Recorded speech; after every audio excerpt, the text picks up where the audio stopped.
Hey everyone, it's me Hamza and you are watching HT Reacts. Welcome back to the channel. कैसे हैं आप सब? ठीक ठाक हैं?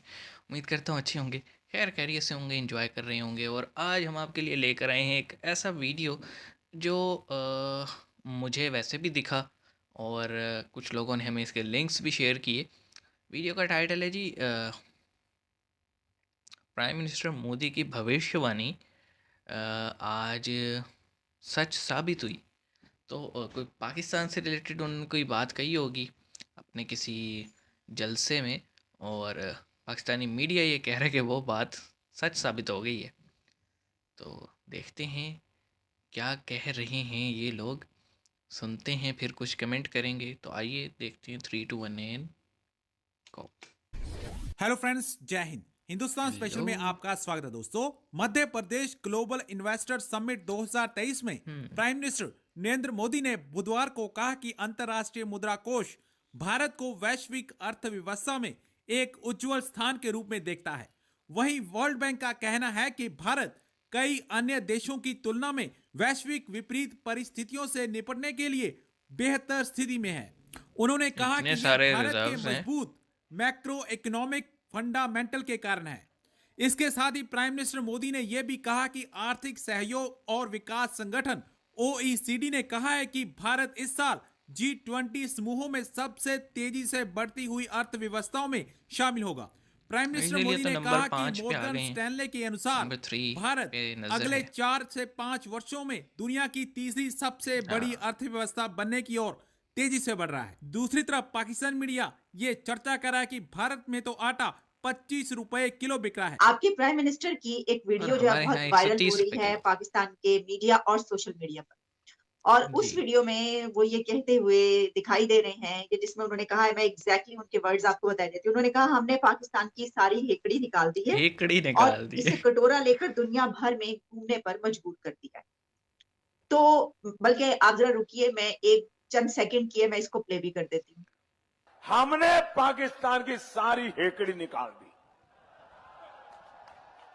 लेकिन पॉलिटिकल उसे गैदरिंग में तो कटोरा फिर ऐसी ही लैंग्वेज लेकर होती है। दुनिया भर में घूमने के लिए मजबूर और कर दिया। कटोरा लेके भी फिर रहे हैं, जी, अब क्या ये करें आपने हमारे देखी, ये हुक्मरान। वीडियो बहुत वायरल हो रही है। व्हाट्सएप ग्रुप्स में घूमती-घूमती हम तक भी पहुँच चुकी है और बल्कि मैं देख रही हूँ मुझ कि तक भी इसको आई थी। ख़ास तौर पर जो पीटीआई के सपोर्टर्स हैं, वो भी इसको कर रहे हैं। वो हुकूमत को ज़रा थोड़ा टीज़ करने के लिए कि हाँ। देखिए आप, क्योंकि आपको पता है हम वो लेने के लिए वहाँ पर डोनर्स की ये कॉन्फ्रेंस हुई। तो सुमी जी, मेरा सवाल आपसे ये है कि हम तो ये समझ रहे थे कि हम खुद ही इतने नाअहल हैं, इतने निकम्मे नल्ले सब के सब जो हैं, वो हाँ। 75 इयर्स में जो है कुछ कर ही नहीं सके। हमें पता ये चला ये तो साजिश जो है वो आपकी तरफ से हो रही है। सर, इतना बुरा किया, क्यों किया फिर हमारे साथ आपने ऐसा?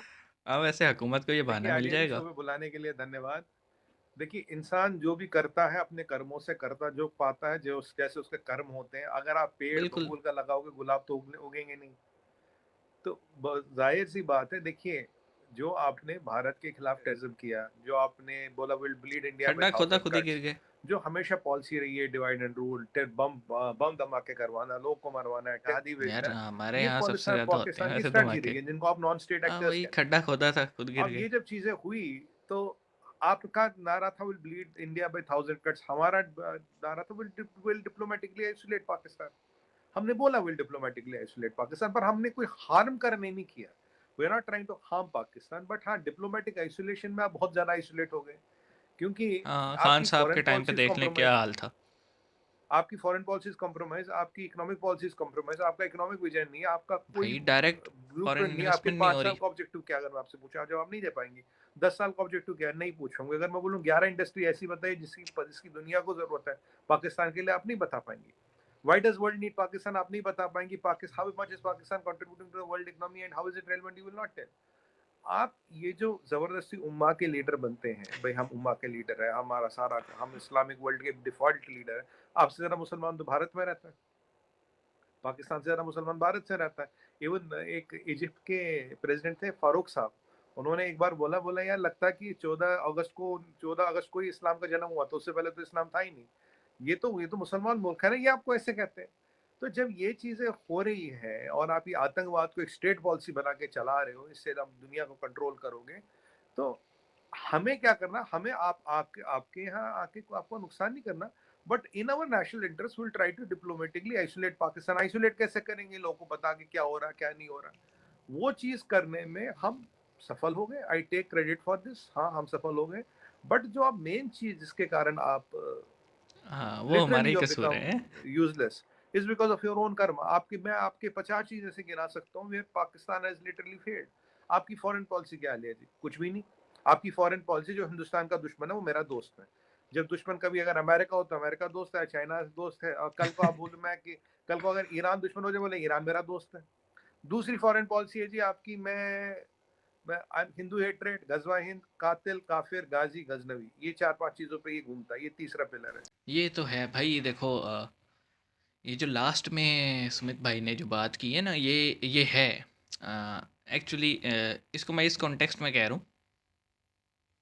चंद दिन पहले, चंद दिन क्या, परसों की बात है, मॉर्निंग वॉक में हम अपना जब अपना हम वॉक के साथ साथ तिलावत और तस्बीह वगैरह कर लेते हैं पूरी, तो हम चला लेते हैं सोशल मीडिया, टाइम बचाते हैं, साथ साथ दुनिया की उस पर देख लेते हैं नज़र क्या हो रहा है। तो हमें एक वीडियो दिखा जिसमें जो है ना एक भाई साहब वो थे तहरीक लब्बैक के, और उन्होंने तस्वीरें लगाई हुई थी, ये क्या कहते हैं, अफ़गान तालिबान की और पाकिस्तानी तालिबान की वीडियो में। और पीछे गाना चल रहा था, गाना तो नहीं, पीछे शायरी चल रही थी अपना अल्लामा खादिम रिजवी साहब मरहूम जो हैं उनकी। और ऊपर लिखा हुआ था कि अल जिहाद अल जिहाद। तो मैंने कहा भाई, तुम्हारे इस जहाज़ के चक्कर में 70,000 पाकिस्तानी मारे गए और तकरीबन उतने ही आर्म फोर्सेस मारी गई। ठीक है, जैसे भी हैं भाई, आम बेचारा फ़ौजी तो है, उसका तो काम होता है कि मुल्क की हिफाजत करना। तो अब जैसे कैसे भी मुल्क की हिफाजत में वो जान तो दे रहे हैं ना, तो तुम कहना क्या चाहते हो? और फिर मैंने दूसरा सवाल उनसे ये किया था कि ये जितने भी आपने जिहाद करने होते हैं ऑलरेडी, जहाँ पे मुस्लिम पॉपुलेशन और जहाँ पे मुस्लिम हुकूमतें हैं, सारे जहाद वहीं क्यों याद आते हैं तुम लोगों को? बिकॉज आपको पावर चाहिए होती है और कुछ नहीं है। और ये जो जहाज याद करते हैं, ये जस्ट आज के टाइम में सिर्फ एक नारा है, बाकी सब ये पावर गेम होती है। हमने सीरिया में देखा, हमने इराक़ में देखा, हमने जो है ना लिबनान में देखा, हमने ये चीज़ सूडान में देखी, हमने ये चीज़ अभी यमन में करंटली चल रही है वहाँ देखी, हमने ये चीज़ अफ़गानिस्तान में देखी, ईरान में देखी। पाकिस्तान में समवट सिचुएशन वही है कि उनको सिर्फ पावर सीज़ करनी है और उनका कोई मतलब नहीं है। उनके अपने रूल्स हैं। जिस फ़िरके को ये जिहादी तंजीमें ज़्यादातर फॉलो करती हैं, majority of the Muslim world उसे मानते ही नहीं है। तो उस पे और फिर जो मतलब इस्लाम तो बदनाम होता ही है, और जिन आयतों का हमें हवाला दिया जाता है वो बेसिकली उनको, उनका कॉन्टेक्स्ट कुछ और होता है, और उनकी ट्रांसलेशन दुनिया को सिखा के कुछ और सुनाई जाती है कि सब नॉन मुस्लिम्स जो हैं हमारे दुश्मन हैं। ऐसा तो कहीं नहीं लिखा।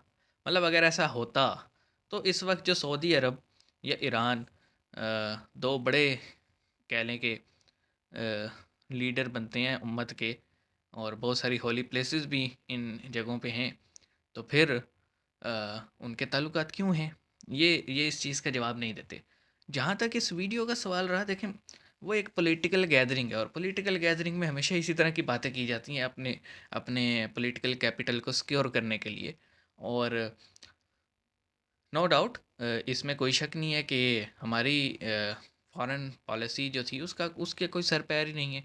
और इंडिया ने जो है ये कहा था कि हम आइसोलेट करेंगे। मेरे ख्याल में अभी 8-9 महीने तक तो हम आइसोलेट ऑलमोस्ट से, कि खान साहब की वजह से तो कोई मुंह तक नहीं लगा रहा था।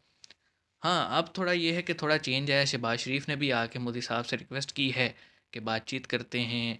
फिर यूएई के दरमियान, यूएई में जो अभी गए हुए थे शहबाज शरीफ साहब, तो वहाँ पे भी उनके बंदों ने कहा है कि हम कोई करवा देते हैं आपके दरमियान कोई सुलह सफाई।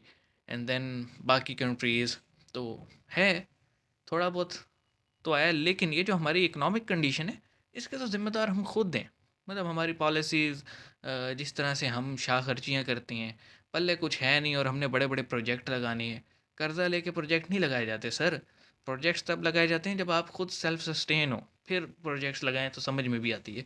कर्ज़ा लेके मेट्रोज़ बनाना, कर्ज़ा लेके जो है ना सहूलतें देना या सब्सिडीज़ देना, वो तो बेसिकली आप वक्ती तौर पे तो आवाम को सब्ज़ बाग दिखा देते हैं, लॉन्ग इंटरेस्ट में मुल्क तबाह कर रहे होते हैं। और उसी चीज़ का नतीजा है 75 साल में हम देखें कहाँ पे आ गए हैं। मेरा ख्याल है कि कोई ऐसा मुल्क नहीं है जिससे जिससे हमने पैसे ना पकड़े हुए हों। तो फिर हमें यही कहा जाएगा ना कि हम कटोरा लेके फिर रहे हैं, तो फिर उसमें गुस्सा किस बात का आना? क्योंकि हम हर मुल्क से ही मांग रहे हैं। अगर वाकई हम में इतनी गैरत है तो फिर हमें अपने पैरों पे खड़ा होना चाहिए और मांगना बंद कर देना चाहिए। तो मैं तो इतना ही बोलूँगा। तो आप क्या समझते हैं इस बारे में, कमेंट सेक्शन में बताइएगा। मिलेंगे नेक्स्ट वीडियो में, अपना ख्याल रखिएगा। सी यू गाइस।